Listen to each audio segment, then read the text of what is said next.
Quem analisa com a gente hoje o mercado é o meu amigo Douglas Coelho, lá da Radar Investimentos. Seja bem-vindo, Douglas. Obrigado por estar mais uma vez conosco aqui. A gente está vendo um início de mês bastante complicado aí. Geralmente a gente tem aquelas boas notícias de movimento positivo, de arroba reagindo pela necessidade dos frigoríficos recomporem escalas e fazendo seus estoques de preparação aí de carne para o atacado e depois o varejo, mas esse mês começou já um pouquinho pressionado, Douglas. O que está acontecendo? O que tem de diferente aí nesse início de julho? Seja bem-vindo, meu amigo.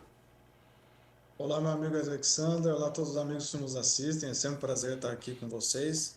Exatamente, a gente está vendo um começo de julho relativamente mais pressionado, né? Quando a gente olha o início de junho.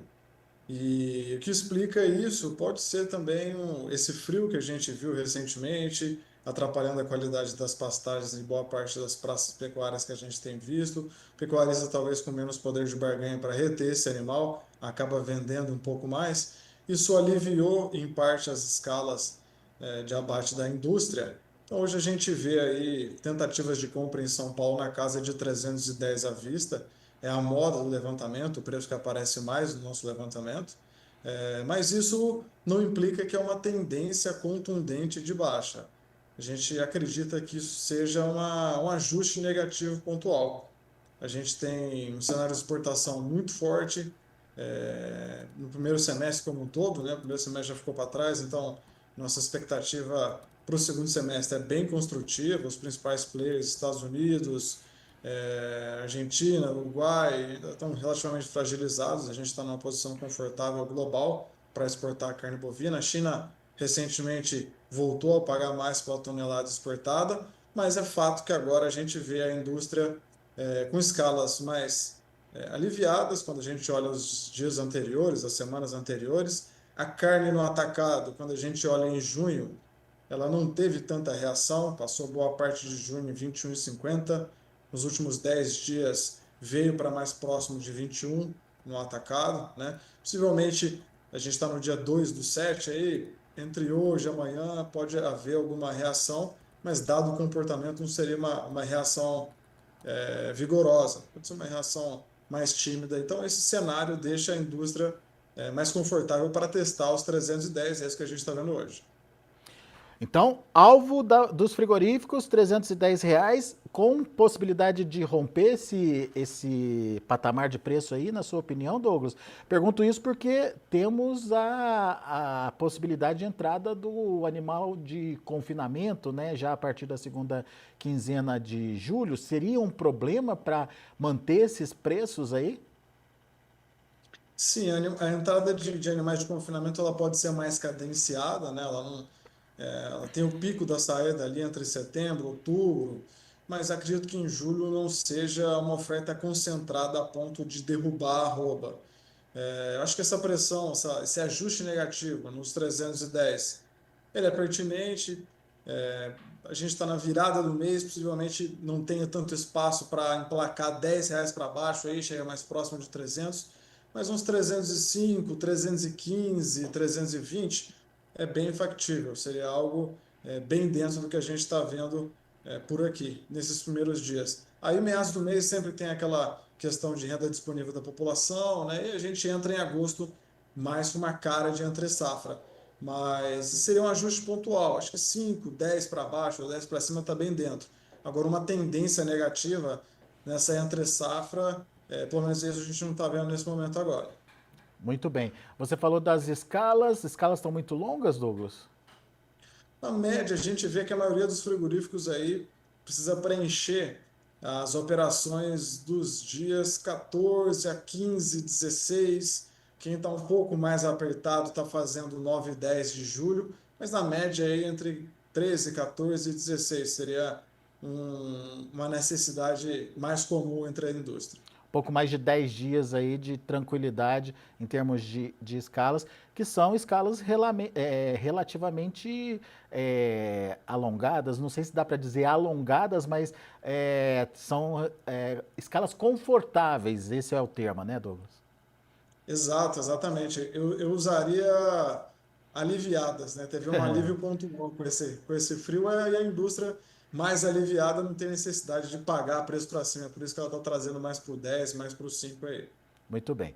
Douglas, analisado o atual momento, né? Enfim, temos aí um mercado para julho que pode oscilar 5 para mais, 5 para menos, mas não fugir muito desse patamar de preços.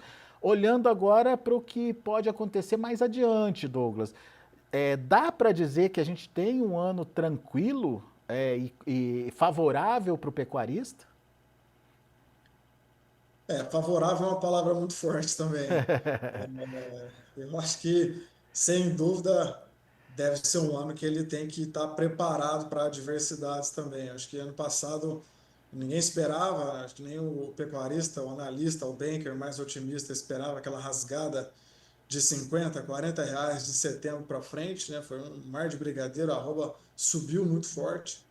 A gente está tendo, como a gente comentou, agora um ajuste pontual na arroba, na entrada de julho, mas se a gente der um passo para trás e olhar o macro como um todo, né, a gente tem milho caindo numa pressão mais vigorosa, essa sim parece ser mais uma tendência com alguma força, a gente tem um clima muito favorável, com uma produção muito favorável nos Estados Unidos, a safrinha brasileira também deve ser cheia, a colheita está ganhando corpo agora.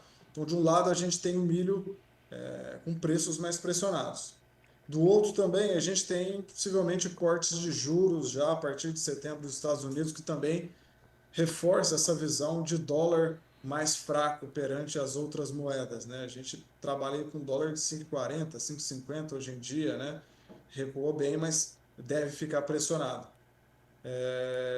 E a gente tem também um cenário que, isso mais macro, né? Olhando para a questão do agro como um todo, os bancos estão bem mais restritivos para crédito, a própria Selic a 15% deixa essa tomada de crédito menos atrativa, menos apetitosa, né? Então, é um cenário que não é favorável, né?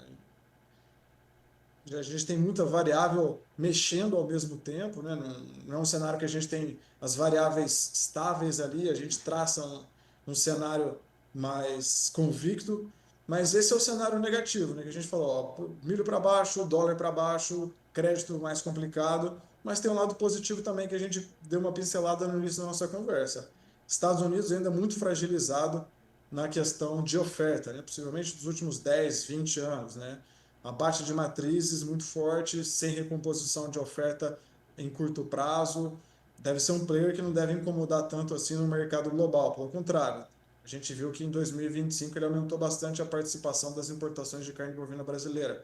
Está precisando de matéria-prima, né, de carne. Assim como o mundo como um todo. O mundo está numa situação de oferta restrita, né? Está short em carne, tá precisando dessa matéria-prima. A China recentemente mostrou mais apetite em pagar mais pela carne bovina brasileira, se a gente for olhar o preço médio praticado aí nos últimos dias. Então a gente tem essa faca de dois gumes, que no net, né, olhando para o histórico brasileiro de produção de carne bovina de qualidade, com eficiência, traz sim uma boa expectativa quando a gente olha aí para outubro, novembro, dezembro, né? Quando o confinamento já acaba de sair, a gente está em pleno vigor aí, consumo doméstico e também com as exportações. Mas nesse meio tempo, a gente tem que ficar atento a isso, né? O pecuarista com crédito mais restrito talvez vai ter que vender uma vacada ali, uma fêmea ali, isso ajuda a pressionar um pouco o mercado, não deixa o mercado evoluir tanto de preço. Milho para baixo também, dólar para baixo. Isso talvez pode tirar o dólar para baixo pode tirar um pouco o apetite do frigorífico exportador, dependendo da ocasião. Obviamente isso não vai ser algo para o segundo semestre como um todo. Então, tem muitas variáveis mexendo ao mesmo tempo. Mas se a gente for trabalhar com a fotografia que a gente tem nesse momento, eu acho que julho pode ficar relativamente mais estável, aí, um pouco mais amarrado, pelo menos até meados do mês, final do mês. E depois a gente vai ganhando mais um pouco a cara de entre safra na medida em que a gente vai caminhando para agosto, para setembro, para outubro. Boa, Douglas.